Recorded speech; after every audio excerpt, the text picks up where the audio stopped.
And we're back. It has been a while, but for those of you that follow me on Twitter, I did sort of say that my job has been getting in the way, and really, if not for school, I probably would have gotten this video out earlier, or at least gotten started on it earlier, and probably gotten it out earlier as well. So, that's pretty much what's been happening, but we're here, and I decided to forego the 30 teams in 30 days series, and it kind of sucks because I really wanted to get to some of the teams on there, like the Reds and some of the other teams. I had a lot of things to say about certain teams, but hey, this is just how things go sometimes. So I figured I'd just wait and post my 2.0 predictions, and that I was going to plan on posting already, and post them at the start or before the start of the season. And so here we are, and I'm going to go through this very quickly because, like I said, I have to get to work after this, or, I have to get to work after this video, so I'm going to try and run through each team from 30 to 1, at least from what I think they're going to finish in Major League Baseball, from 30 to 1. And how this works, I go through every team schedule. I usually put every team schedule by series on a spreadsheet. I started doing that last year. I'm continuing to do that this year. I usually put them on a spreadsheet and go through their win-loss records by that, or, determine which games they're going to win, which games they're going to lose by that. And, I did that again this year, and there are some difficult schedules for each team, and just how this plays out is going to be very interesting. So, I'm going to get right to this, and start at number 30. And at number 30, we have the Miami Marlins at 58 and 104. The reason is that it's not necessarily because I think they have the worst roster in the MLB per se. It's more so because they are in a very tough division, the second best, or the second most tough division, and not to mention the fact that they are in the tougher league, because I think the National League is far superior to the American League, and there's a lot more up in the air in that league compared to the American League. There are only like a few things up in the air in the American League in terms of how things finish, at least to me. There could be something crazy that happens, but overall, I just think that the Marlins are going to have a tough time with their schedule, and I'm not too fond of many of the things that they're trying to sell me on. Coming in at number 29, we have the Chicago White Sox at a record of 67 and 95. Really, the only things that they're going to have going for them are some bullpen pieces that they could probably trade at the deadline, and also Eloy Jimenez. He looks legit. He can come in and maybe give them a bit of a spark, but overall, they don't have enough pieces in their lineup, and their rotation has really underwhelmed. Their wave of prospects, or their so-called wave of prospects, have pretty much been busts so far, and I don't think that their coaching staff does enough to swing the tide, so I think they're going to be the worst team in the American League and the worst team in the AL Central. Coming in at 28, we have the Kansas City Royals. This is a team that I think would probably be in a better argument to say that they have the worst roster in baseball, but I don't know. There's something about them that I feel more confident in picking them because they play more bad teams than a team like the Marlins. So, I think they're going to finish at 68 and 94. And really, there isn't much promising on that roster except for Brad Boxberger and maybe Brad Keller, but who's to say he doesn't have a sophomore slump. And at number 27, we have the Baltimore Orioles at 69 and 93. And really, it's just, I have a feeling about the Orioles, and that they're not going to be as bad as people make them out to be, because they brought in Don Long from the Reds to be their hitting coach, and I think that he could do a lot for that hitting core, but everything else is up in question. Everything else, and everything outside of maybe their manager, Brandon Hyde, I think he looks promising as well. But otherwise, it's still going to be a pretty rough season for the Orioles, and maybe they can get a high draft pick, so. In at number 26, we have the Giants, also at 69 and 93. And, sorry, Giants fans, but your time is over. The Giants are not anywhere near being World Series contenders. They have a lot of scraps left, and their so-called promising prospects with their starter depth has just been looking like an overhyped bunch. Bruce Bochy's going to be retiring. He should be a Hall of Famer when it's all said and done. But overall, this is just a team that is really using, or they're going away from what made them so successful, which is very weird because why would you want to do that considering the ballpark that you play in? At number 25, we have the Tigers at 70 and 92. And really, when it comes to their lineup, they don't really have much outside of Miguel Cabrera and Nick, the should-be DH Castellanos. And maybe Josh Harrison could be something as well. I'm going to need to see more out of some of their other players. And overall, I mean, they're just still in a rebuilding phase, so going to be another pretty rough season. At number 24, we have the Texas Rangers at 71 and 91. And I know that I made some hints at maybe making this team a surprise team, but after looking through this roster multiple times, I mean, their pitching staff, unimpressive.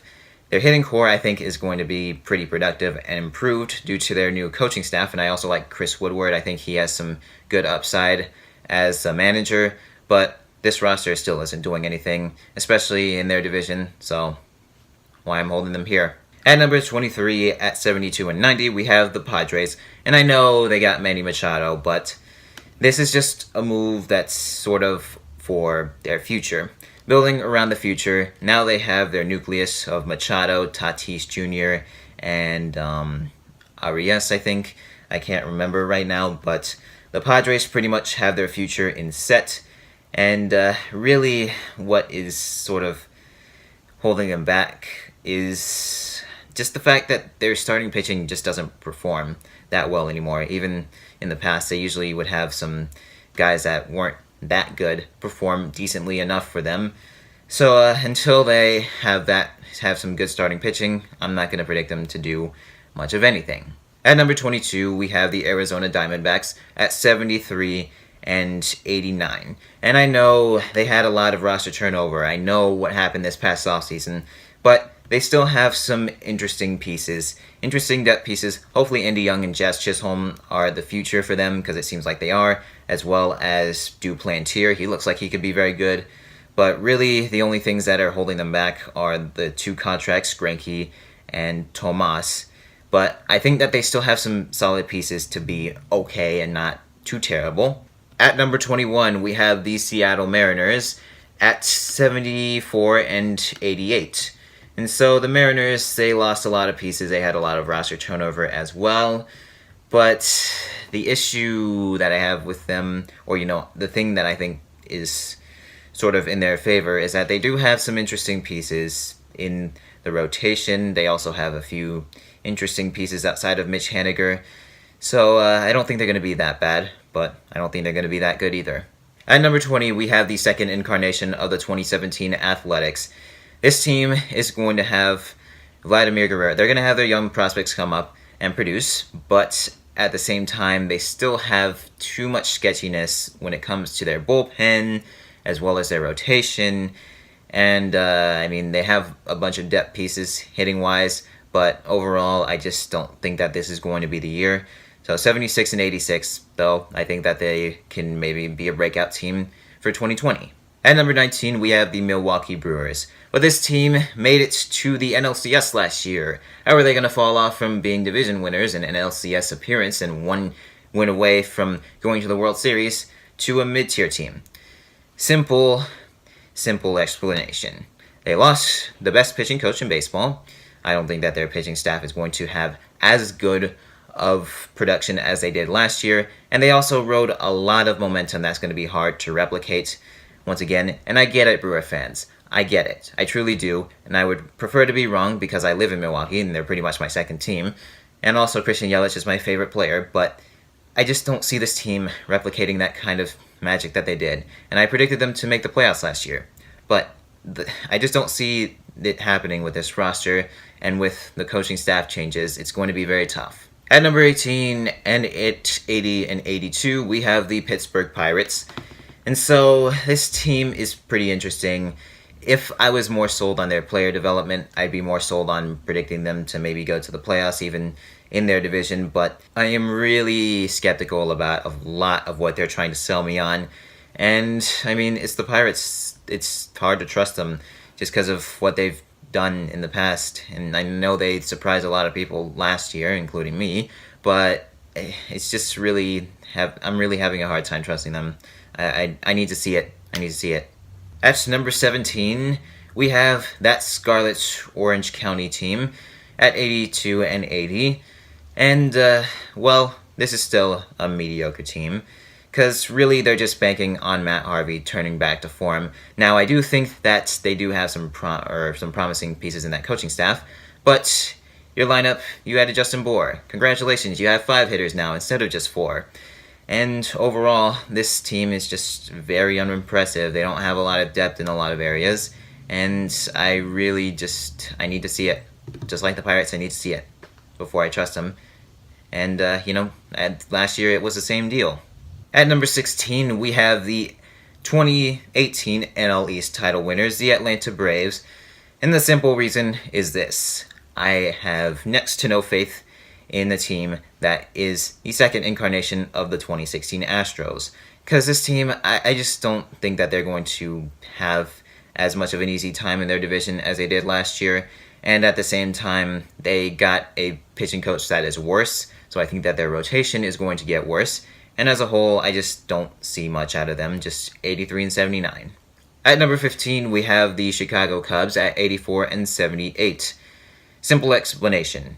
I really just think that Joe Madden is going to start having the game pass him by. As a whole, they just have a lot of sketchiness. They have a rotation that would have been good in 2016. That would have been great in 2016. And, I mean, I'm just very suspicious about their new coaching staff because they have a lot of sketchy promotions. And as a whole, they have a lot of suspicious-looking depth surrounding their core. They have okay pieces in the bullpen, but their bullpen depth has not enough that I'm sold on. So as a whole, I'm just not impressed with the Cubs, and I think they're going to start to take a step back this year. At number 14, we have the Twins at 85 and 78, and I think that they just miss out on a game 163. And the thing about the Twins is that they have a lot of good players, but no real stars. You could argue that maybe Jose Barrios can become that, but they don't really have that star hitter.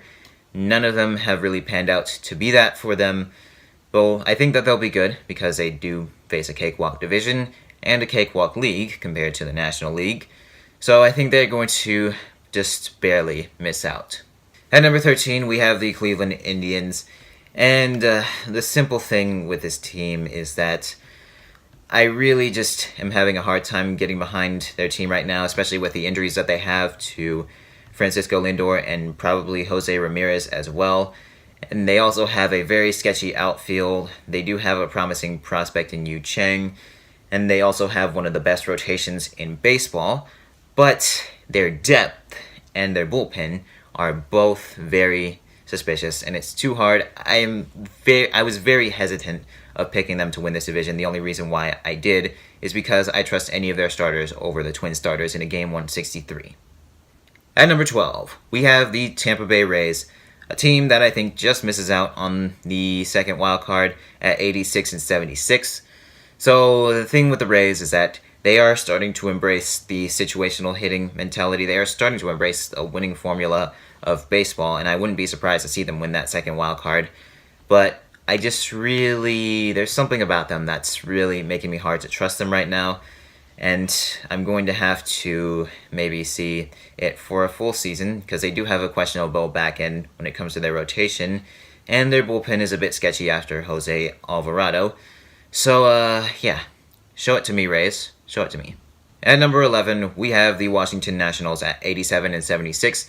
Another team that I think just misses the playoffs due to a game 163. And, this roster is going to turn around. But at the same time, this is still a team led by Matt Williams 2.0, and their offense is going to miss their big bat. I know that they have Juan Soto, but I don't think he's going to be as good. We'll see on that front, but it's very rare that a player replicates what they did in their rookie season if they perform off the charts or perform excellent. So, I'm just going to hold the Nationals back to a game 163 of barely missing the playoffs. At number 10, we have the Colorado Rockies at 87 and 75. It's very hard for me to leave this team out of the playoffs just based on how they've proved me wrong over the past couple of years, but hey, maybe it'll work out this time. Because really, I need to see consistency out of that rotation. And I need to see more out of some other guys in the bullpen not named Wade Davis, Seong Hung Oh, or Auberg. I can't remember his first name right now, but they do have a very good lineup that got added to with Daniel Murphy, and very solid with a lot of pieces when it comes to their hitting depth. But I need to see consistency out of that rotation. I need to see it. Coming in at number 9, we have the New York Mets that just make it in on a game 163 at 88-75 over the Washington Nationals. And I know this team is injured all the time, and look at what they did last year. I did not predict them to do anything last year. But this year, the only thing that I can knock on them are their manager, their hitting coach, and their starter depth. That is it. Everything else, I think they have at least solid level, an at least solid level of that. So, yeah, I think that the Mets are going to be pretty good. So, that's why I put them where they are, because really just starter depth, manager, and hitting coach.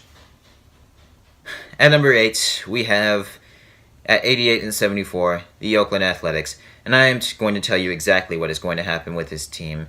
One of two things. Either they are just barely going to miss out on the playoffs because they're going to continue to get bailed out by high-end talent, but it won't be enough because the Rays will pass them up, or they'll be blown aside in the wildcard game, or they are going to struggle early on, and Darren Bush will be sacked because he should have been sacked a long time ago as a hitting coach, and this team will be good again. So those are one of the two things that I think will happen. Wouldn't be surprised to see this team miss the playoffs in favor of the Rays, but yeah, we'll see what happens with this team because they proved me right last year. So, at number 7 and winning the NL East, I have the Philadelphia Phillies. Simple explanation. Loaded lineup, McCutchen, Harper, Segura, Hoskins, Realmuto. They have a lot, and not too much seems promising after the major league level when it comes to their hitting depth, and they don't have a lot of depth in a lot of places, but really, I just am having a hard time not getting behind them because I just think that what they added and what they have on offense is going to be plenty good enough to have them not do too badly. And also Chris Young, I think that he'll do some good things for that rotation and get their starters to not be underachievers outside of Aaron Nola, of course. I think Jake Arrieta's on the decline, but I think everybody else can probably improve just with working with Chris Young this year. So I think that the Phillies are going to do a lot of things. I don't know. Something's calling to me with the Phillies. At 91-71 and number 6, we have the Cincinnati Reds. How could you put the Reds this high? They haven't proven anything. Well, they've done a lot this offseason.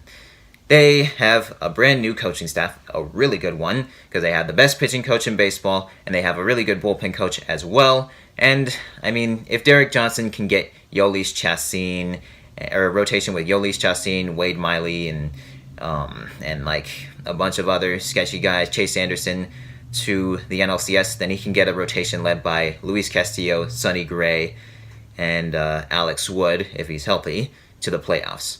Especially with that hitting core and hitting depth, which they added to this past offseason. And yeah, I think the Reds are going to do a lot of good things this year, and I think they're going to surprise a lot of people.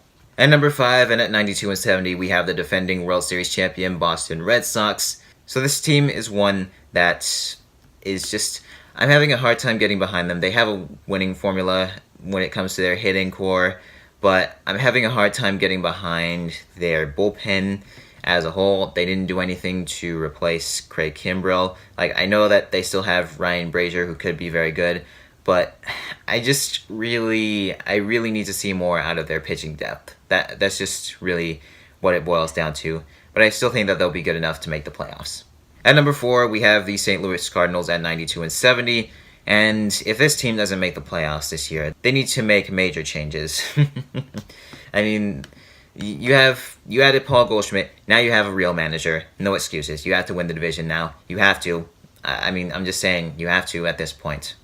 At number 3, we have the Houston Astros at 93-69. And the reason is that really I'm having a hard time getting behind their starter depth and also their bullpen depth. And, I think that their hitting core is good enough, but they didn't get too much better. They didn't get better at all, really, to me.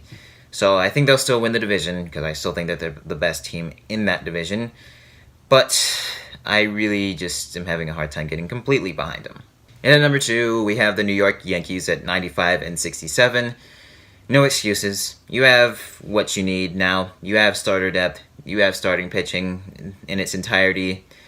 I know that Luis Severino's injured, but no excuses. Got to win the division. The Red Sox did not add to their bullpen. They did not aid their bullpen after losing a piece or two. So, yeah, win the division. And at number 1, we have the Los Angeles Dodgers. 98-64. Think they're going to be the best team in baseball. They have next to no weaknesses when it comes to the regular season, and they are going to be a machine once more, which means that Dodger fans are going to be lording over all of us, and it is going to be a not-so-pleasant season with 2 toxic fan bases at the forefront. So, yeah, I mean, we have the Dodgers winning the MLB, 98-64, winning home field advantage in the World Series this time because last year they underperformed their pipe fag win-loss by a ton, and I think that they have enough to do a lot of good things. In terms of World Series predictions, I usually don't do them, but if I would have to go based on the teams that I have making the playoffs, I'd say Reds versus Yankees. Though, I apologize in advance for jinxing both of those teams.